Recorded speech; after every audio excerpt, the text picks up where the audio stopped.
صلی اللہ علیہ وسلم کے ساتھ اظہار عقیدت اور اظہار محبت فرماتے ہیں،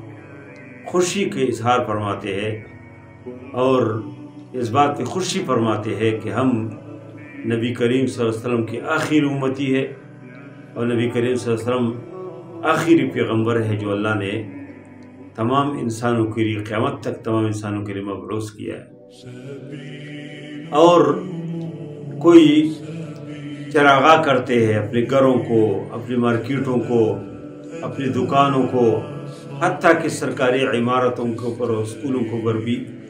چراغاں ہوتے ہیں۔ کوئی نعت پڑھتے ہیں، نظمیں پڑھتے ہیں اور نبی کریم صلی اللہ علیہ وسلم کے ساتھ اظہار محبت کرتے ہیں۔ کوئی اس موضوع پہ تقاریر کرتے ہیں اور کوئی اس دن کی مناسبت سے مختلف قسم کے کہانی تیار کرتے ہیں، تقسیم کرتے ہیں اور شربت تقسیم کرتے ہیں۔ کوئی مختلف انداز پہ میں بات نہیں کرتا ہوں کہ اس موقع پہ کیا کیا کچھ جائز ہے، ہمیں کیا کچھ کرنا چاہیے، کیا کچھ نہیں کرنا چاہیے، اس پہ بات نہیں کرنا چاہتا ہوں، لیکن یہ ہے کہ اللہ کے نبی صلی اللہ علیہ وسلم کے ساتھ لوگ بڑے پیمانے پہ چھوٹے بڑے سب خوش ہوتے ہیں اور نبی کریم صلی اللہ علیہ وسلم کے ساتھ اظہار محبت کرتے ہیں، اظہار عقیدت کرتے ہیں۔ ہم سب اس پہ الحمدللہ خوش ہیں کہ نبی کریم صلی اللہ علیہ وسلم کی آخری امتی ہے اور نبی کریم صلی اللہ علیہ وسلم آخری نبی ہے اور قرآن آخری کتاب ہے جو اللہ تعالیٰ نے جبریل علیہ السلام کے ذریعے سے نبی کریم صلی اللہ علیہ وسلم کو نازل فرما کے اور تمام انسانیت کی قیامت تک ایک بہترین رہنمائی ہے، ایک دستور ہے، ایک نظام ہے جس کتاب کے اندر، اس قرآن کے اندر موجود ہے۔ لیکن ہمیں اس سے آگے بڑھ کر اللہ کے نبی صلی اللہ علیہ وسلم کی جو دین ہے اس کو ہمیں اپنانا چاہیے کہ ہمارے رگ و پے میں شریعت موجود ہو۔ ہم دیکھیں کہ ہم کسی موقع پہ اللہ کے دین کی نافرمانی تو نہیں کرتے۔ اللہ تعالیٰ کے اپنے نبی کے ذریعے سے شریعت ہمیں بیچ دیا، اس شریعت کی نافرمانی تو ہم نہیں کر رہے۔ اس بار ربیع الاول کے موقع پہ ہم یہ حد کریں کہ ابھی تک اگر ہمارے کاروبار صحیح نہیں تھا، ہم نے اگر کاروبار میں جائز اور ناجائز کا خیال نہیں کیا، تو اس بار ربیع الاول کے موقع پہ ہم اللہ کے نبی صلی اللہ علیہ وسلم کے ساتھ عہد کریں کہ آج کے بعد ہم کاروبار صحیح چلائیں گے، ہم ناجائز کاروبار نہیں کریں گے۔ ابھی تک اگر ہمارے اخلاق اور کردار کوئی صحیح نہیں تھا تو اللہ کے نبی صلی اللہ علیہ وسلم ہمارے لیے نمونہ ہے، اللہ کے نبی ہمارے لیے ایک اسوہ حسن ہے۔ قرآن نے فرمایا لقد کان لکم فی رسول اللہ اسوۃ حسنہ، کہ آپ کی نبی کریم صلی اللہ علیہ وسلم کی زندگی میں اسوہ حسن ہے، بہترین نمونہ ہے۔ تو اللہ کے نبی کو ہم نمونہ بنائے، شوہر کی حیثیت سے اس کے کیا کردار ہے، ایک بڑے کے گھر کے ایک بڑے کی حیثیت سے کیا کردار ادا کیا، اس نے اپنے ساتھیوں کے ساتھ ان کا کیا معاملہ تھا، گھر کے اندر کس طرح تھے، گھر کے باہر کس طرح تھے، بازار میں کس طرح تھے۔ اور ایک تو وہ مدینے کے اسلامی اسٹیٹ کے سربراہ تھے، تو ایک اسلامی اسٹیٹ کے سربراہ کی حیثیت سے رحم دلی، نرم دلی، شفقت، محبت، وہ ساری چیزیں ہمارے نمونہ ہے۔ پھر اللہ کے نبی صلی اللہ علیہ وسلم نے فرمایا کہ صلوا کما رأیتمونی اصلی، فرمایا جس طرح میں نماز پڑھتا ہوں اس طرح تم نماز پڑھو۔ اللہ کے نبی صلی اللہ علیہ وسلم کی نمازوں کو ہم دیکھیں کہ اللہ کے نبی نے کتنے خشوع کے ساتھ، عاجزی کے ساتھ، اور کتنی بہترین قرات اور لمبی قرات، اور کتنی بہترین رکوع و سجدے، اور کتنے اہتمام کے ساتھ سجدے میں جا کے روتے تھے۔ کیا اس طرح نماز ہمارے ہے؟ ہم اس طرح اللہ کے نبی صلی اللہ علیہ وسلم کی نماز کو اپنائیں۔ اللہ کے نبی نے فرمایا خذوا عنی مناسککم، مجھ سے اپنے مناسک حج لو، وہ ہمارے لیے نمونہ ہے۔ اللہ کے نبی نے فرمایا کہ انما بعثت لاتمم مکارم الاخلاق، فرمایا مجھے کہ اللہ نے اس لیے مبعوث کیا کہ میں اخلاق کے مکارم جو ہے وہ مکمل کرو۔ اخلاق میں ہمارے لیے نبی کریم صلی اللہ علیہ وسلم نمونہ ہے کہ اللہ کے نبی صلی اللہ علیہ وسلم کے اخلاق کیا ہے، کس طرح ان کے اخلاق کو دیکھ کر لوگ اسلام کے قریب آتے تھے، دین کے قریب آتے تھے۔ باہر سے لوگ بہت کچھ سنتے تھے، اور کوئی کہتے تھے تو ونعوذ باللہ کہ مجنون ہے، کوئی کہتے تھے ساحر ہے، کوئی کہتے جادوگر ہے، اور کوئی کیا۔ لیکن جب اللہ کے نبی صلی اللہ علیہ وسلم کے مجلس میں ایک بار لوگ بیٹھتے تھے اور اللہ کے نبی صلی اللہ علیہ وسلم کے وہ رب کے ساتھ تعلق، اپنے کارکنوں کے اور اپنے متعلقین کے ساتھ تعلق، اپنے صحابہ کے ساتھ تعلق، اور ان کے اخلاق کو دیکھتے تھے تو اللہ کے نبی صلی اللہ علیہ وسلم کے وہ گرویدہ بنتا تھے۔ ہم اس کو دیکھیں کہ اللہ کے نبی صلی اللہ علیہ وسلم نے امر بالمعروف نہی عن المنکر کس طرح کس انداز سے اس نے ہر ممکن کوشش کی کہ دین اسلام کے پیغام پہنچائے، حتیٰ کہ تھک گھر آ جاتے ہیں، گھر میں بیٹھتے ہیں، ادھر پتہ چل جاتا ہے کیونکہ قافلہ آیا اور کھانا چھوڑ کے جاتے اس قافلے کے پاس، اور جب بیوی فرماتی ہے کہ اللہ کے نبی کھانا کھاؤ پھر جاؤ، وہ فرماتے ہیں کہ کیا پتہ ویسے نہ ہو کہ وہ قافلہ پھر جائے اور اس ایمان کے اور شریعت کی دعوت کے بغیر وہ چلے جائے۔ ایک جذبہ ہے، ایک تڑپ ہے کہ دین کس طرح لوگوں تک پہنچ جائے۔ کیا یہ جذبہ ہمارے اندر آج موجود ہے؟ ہم دیکھیں کہ اللہ کے نبی صلی اللہ علیہ وسلم جو نماز پڑھتے ہیں تو پاؤں سوج جاتے ہیں اور ورم آ جاتے ہیں، اور حتی شنا فرماتے ہیں کہ اللہ کے نبی تم اتکلف هذا وقد غفر اللہ لك ما تقدم من ذنبك وما تاخر، اللہ نے تو آپ کے آگے پیچھے تمام گناہ معاف کی، یہ تکلف کیوں کرتے؟ اللہ کے نبی فرماتے ہیں فلا اکون عبدا شکورا، کیا میں اللہ کا شکر گزار بندہ نہ بنوں؟ شکر کے حوالے سے بڑا نمونہ ہے۔ اور نبی کریم صلی اللہ علیہ وسلم اگر چاہتے تو احد کی پہاڑی سونے اور چاندی کی بن جاتے، اللہ بناتے، لیکن نبی کریم سے فرمایا نہیں، میں چاہتا ہوں کہ ایک دن میں کھاؤں اس کے اوپر میں اللہ کا شکر ادا کروں، اور ایک دن میں بھوکا رہ جاؤں اس کے اوپر میں صبر کروں، ایک دن بھوک اس پہ صبر کرو، اور ایک دن کچھ کھاؤں تو اس پہ اللہ کا شکر ادا کرو۔ آج کدھر ہے وہ صبر ہمارے اندر؟ وہ صبر کدھر ہے کہ ہمیں اگر تھوڑی سی تاخیر ہو جائے کھانے میں تو ہم صبر کدھر ہے؟ اللہ کے نبی صلی اللہ علیہ وسلم کے زندگی ہمارے نمونہ ہے، وہ شکر کدھر ہے؟ اللہ کی کتنی نعمتیں ہمارے پاس ہیں، کتنے بے شمار نعمتیں ہیں، گھروں کے اندر دیکھے، گھروں کے باہر دیکھے، کانوں میں دیکھے، لباس میں دیکھے، ہر قسم کی نعمتیں ہمارے پاس ہے، لیکن ہم پھر بھی شکوے کرتے ہیں یہ فلان چیز نہیں ہے، فلان چیز نہیں ہے، فلان نہیں ہے۔ ہم اللہ تعالیٰ کا شکر ادا کریں، اللہ کے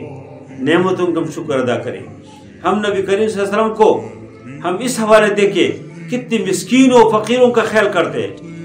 کہ کوئی چیز آ جاتے ہیں مسکینوں میں تقسیم کرتے، ایک درہم باقی ہے اور اللہ کے نبی صلی اللہ علیہ وسلم بے خواب ہے، بے قرار ہے کہ کس طرح میں اس کو مسکینوں میں تقسیم کروں،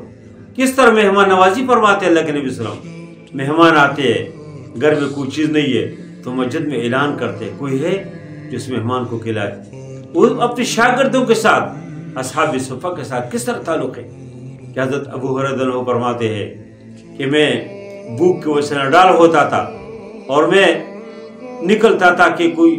سڑک کے کسی کنارے کے اوپر، کسی روڈ کے کسی راستے کنارے کے اوپر بیٹھ جاؤں، کوئی آ جاؤ مجھے گھر لے جائے اور مجھے کچھ کھلائے۔ ابوبکر صدیق رضی اللہ عنہ تشریف لاتے ہیں، عمر فاروق رضی اللہ عنہ تشریف لاتے ہیں، اس کے بعد نبی کریم صلی اللہ علیہ وسلم تشریف لاتے ہیں اور اس کو اندازہ ہو جاتے ہیں کہ میرے صحابی کو بھوک ہے، گھر لے جاتے ہیں۔ کتنے فدا ہو ابی و امی، ہمارے ماں باپ اس نبی کے اوپر قربان ہو، کتنے رحم دل، کتنے مشفق، کتنے مہربان، اور اپنے شاگردوں کو کس طرح خیال کرتے ہیں۔ جب وہ گھر جاتے ہیں پوچھتے ہیں گھر میں کچھ چیز ہے کھانے کے، تو بیوی فرماتی ہے کہ اور کچھ چیز نہیں، بس ایک پیالہ دودھ ہے جو کس نے آپ کے لیے تحفے کے طور پہ پیش کیا۔ اور پھر نبی کریم صلی اللہ علیہ وسلم فرماتے ہو پیش کرو۔ ابو ہریرہ تو فرماتے ہیں کہ مجھے کہا کہ جاؤ صبح کی جتنی طالب علم سب کو بلاؤ، اور فرماتے کہ میں نے دل میں کہا کہ ایک پیالہ دودھ ہے، یہ تو میرے لیے کافی نہیں ہے، اصحاب صبح جو 60-70 لوگ آئیں گے تو میں کیا پیوں گا؟ تو فرماتے کہ میں جب گیا مسجد نبی میں اور وہ تمام اللہ کے نبی صلی اللہ علیہ وسلم کے شاگرد اصحاب صفہ بھوکے بیٹھے تھے، جب میں نے کہا اللہ کے نبی نے بلایا، سب اٹھ کے آ گئے،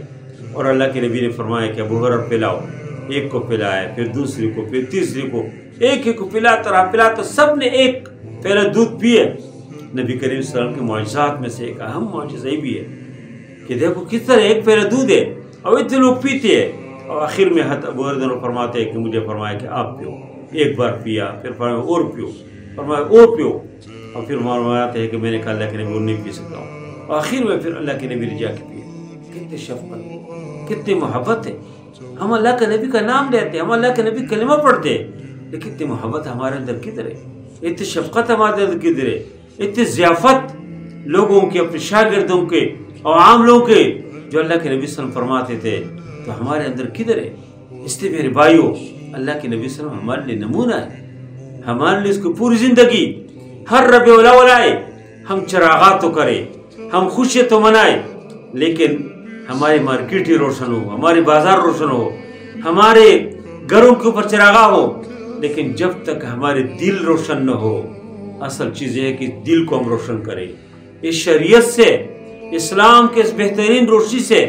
اللہ کے نبی صلی اللہ علیہ وسلم کی اس پوری شریعت سے ہم اپنے دل کو روشن کریں،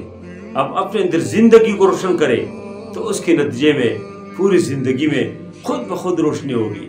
خود بخود دنیا بد امنی کی طرف سے امن کی طرف آ جائے گی۔ اس سے اللہ کے نبی صلی اللہ علیہ وسلم جب تشریف لائے تو کیسے عجیب زمانہ تھا، گھر سے کوئی نکلتا تھا لوٹنے والے اس کو لوٹتے تھے، رہزن اس کو ڈاکے ڈالتے تھے، قتل کرنے والے اس کو قتل کرتے تھے، بے عزت کرنے والے اس کو بے عزت کرتے تھے، لیکن نبی کریم صلی اللہ علیہ وسلم نے فرمایا کہ شریعت کے نتیجے میں، اس دین کے نتیجے میں وہ دور آئے گا کہ ایک تنہا مسافر صنعاء الیمن سے سفر کے حضرموت تک وہ سفر کریں گے اور اللہ کے خوف کے علاوہ کوئی اور خوف نہیں ہوگا، کوئی ڈر نہیں ہوگا۔ اور پھر وہ دور آ گیا کہ نبی کریم صلی اللہ علیہ وسلم نے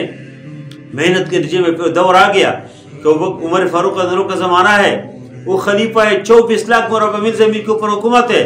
رات کی تاریکیوں میں گشت کرتے ہیں۔ دیکھا کہ ایک اونٹ کے اوپر ایک مسافر سوار مدینے کی طرف سفر جاری ہے، عمر فاروق رضی نے آگے جا کے اونٹ کی مہار پکڑ لیا اور پوچھا من انتا، تم کون ہو؟ اس نے کہا کہ عمر فاروق وفات پائے۔ پھر دوسری بار وہ اونٹ کی مہار پکڑتے پوچھتے من انتا، وہی جواب ملتے ہو۔ تیسری بار جو عمر فاروق رضی اللہ عنہ پوچھتے من انتا، تو ایک نسوانی آواز، ایک عورت کی آواز فضا میں گونج اٹھتی ہے، وہ کہتے ہیں کہ اللہ کی قسم یا عمر فاروق وفات پائے یا تم خود عمر فاروق ہو، ورنہ رات کی تاریکی میں کس کے اندر جرت نہیں ہے کہ ایک مسافر کی اونٹ کی مہار پکڑے۔ یہ تبدیلی کس طرح گئی؟ اس لیے کہ صحابہ کرام نے صرف چراغاں نہیں کیا، صرف اللہ کے نبی صلی اللہ علیہ وسلم کی آمد کے اوپر صرف دیگیں نہیں چڑھائے، کچھ حلوہ وغیرہ تقسیم نہیں کیے، کچھ شربت ہی نہیں پلائے، کچھ اس طرح کے ظاہری ماحول نہیں بنایا، بلکہ اللہ کے نبی صلی اللہ علیہ وسلم کی زندگی کو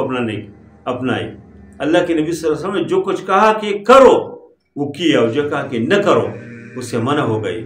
لیکن اس پوری تبدیلی کے پیچھے اللہ کے نبی صلی اللہ علیہ وسلم کے جو بنیادی چیز ہے، ایک تو نبی کریم صلی اللہ علیہ وسلم کے اخلاق ہے، کردار ہے کہ لوگ دین کے قریب آئے اور تبدیلی آ گئی، اور دوسرے نمبر پر نبی کریم صلی اللہ علیہ وسلم امر بالمعروف نہی عن المنکر اور ہر قسم کی برائیوں اور جہالت کے خلاف جہاد، اس کے نتیجے میں اللہ نے حق کو غالب کیا۔ نبی کریم صلی اللہ علیہ وسلم کے سیرت جو ہے اس کے نتیجے میں اللہ نے لوگوں کو امن اور سکون اور اطمینان اللہ نے اس کو نصیب کی۔ آج بھی میں درخواست کرتا ہوں کہ اچھی بات ہے کہ ہمارے گھروں کے اوپر چراغاں ہو، ہماری گلیوں میں بہترین قسم کی روشنیاں ہو، ہمارے ٹیلی ویژن کے جو بلڈنگ ہے اس کے اوپر چراغاں ہو، ہمارے مارکیٹ کے اوپر چراغاں ہو، ہمارے پارلیمنٹ کے اوپر چراغاں ہو۔ لیکن اصل چیز یہ ہے کہ اس کے ساتھ ساتھ ہم نبی کریم صلی اللہ علیہ وسلم کے اس قرآن کو، اس دین کو، اس شریعت کو ہم ٹیلی ویژن کے ذریعے سے لوگوں تک پہنچائیں۔ ہم اس پارلیمنٹ کے اندر بیٹھے ہوئے جو لوگ ہیں ان سے ہم درخواست کرتے ہیں کہ اپنے دین کو نبی کریم صلی اللہ علیہ وسلم کے دین سے روشناس کرو، اس شریعت سے، تو آپ دنیا میں بھی خوش رہیں گے، گھر میں بھی خوش رہیں گے، آخرت میں بھی خوش رہیں گے، اور اس کے نتیجے میں یہ جو بد امنی ہے، یہ جو بے اطمینانی ہے، یہ جو مہنگائی ہے، یہ جو مختلف قسم کے مشکلات ہیں، یہ خود بخود ختم ہو جاتے ہیں۔ لیکن ہم دین کے طرف آئے، ہم اسلام کے طرف آئے، ہم اسلام کو قائم کریں، دین کو غالب کریں، اسلامی شریعت نافذ ہو، اس کے مطابق ہمارے عدالت ہو، ہمارے پارلیمنٹ ہو، پوری دنیا کا ایک نظام ہو، اس کے نتیجے میں اللہ تعالیٰ تبدیل لائیں گے۔ اللہ کرے کہ اس بار ربیع الاول جو کل ہم منائیں گے اس کے صرف ہم منائے نہیں، اس بار ربیع الاول میں نبی کریم صلی اللہ علیہ وسلم کی شریعت کو ہم اپنانے کی ضرورت ہے، منانے کے سے زیادہ اس شریعت کو اور بار ربیع الاول کے دین کو اس کو اپنانے کے اللہ میں توفیق عطا فرمائے۔ وصلی اللہ تعالی علی خیر خلقہ محمد وعلی آلہ اجمعین برحمتک یا ارحم الراحمین۔